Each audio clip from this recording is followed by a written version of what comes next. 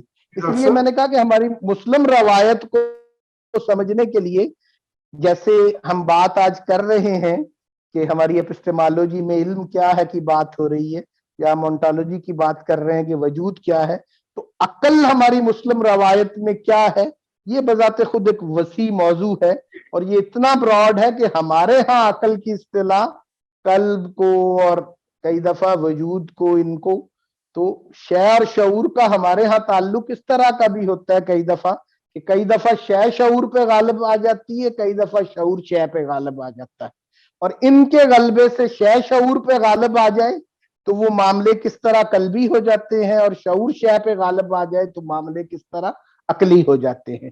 تو وہ ایک ہی ڈومین کے اندر ایک چیز کے دوسری پہ غلبے سے بھی, تو وہ ایک تو ہمارے تصوف کے اندر ایک خالصتاً قلبی جو ایک ایشو ہے, اس کے لیے ہم ٹرم احوال کی اصطلاح استعمال کر لیتے ہیں کہ وہ خالصتاً ایک قلبی, اس کا تعلق احوال کا یوں کہہ لیں کہ عرفان کے ساتھ نہیں ہے. وہ ہماری معرف, تصوف کے اندر معرف بھی ہے, تصوف میں احوال بھی ہیں, اور ان احوال کا تعلق خالصتاً قلب سے ہے, کیفیات کا تعلق جو ہے. تو ماڈرن سائنس کے اندر اس کو بھی ہم نے احوال کو بھی نفس کی کچھ ایکٹیویٹیز تک محدود کر لیا ہوا ہے. علم النفس کے اندر ہم نے, تو ہمارے ہاں نفس کی اصطلاح جو تھی, لیکن نفس کے ساتھ احوال کی اصطلاح تصوف میں پھر تھی. وہ ایسے جیسے ہم نے اپسٹمالوجی میں ہم نے انٹلیکٹ اور ریزن کو ایک کر دیا ہوا ہے, تو یہاں پر بھی ہم نے نفس کو اور احوال کو بھی محدود کر دیا ہے. تو احوال جو ہے وہ نفس ایک براڈر کینوس کے اوپر ہے ہماری روایت کے اندر, اور وہ ایک قلب. جی سمیہ, آپ کچھ کہنا چاہیں گے؟ پھر ہم کلاس کو, آپ ضرور کوئی سوال ہو تو کر لیں.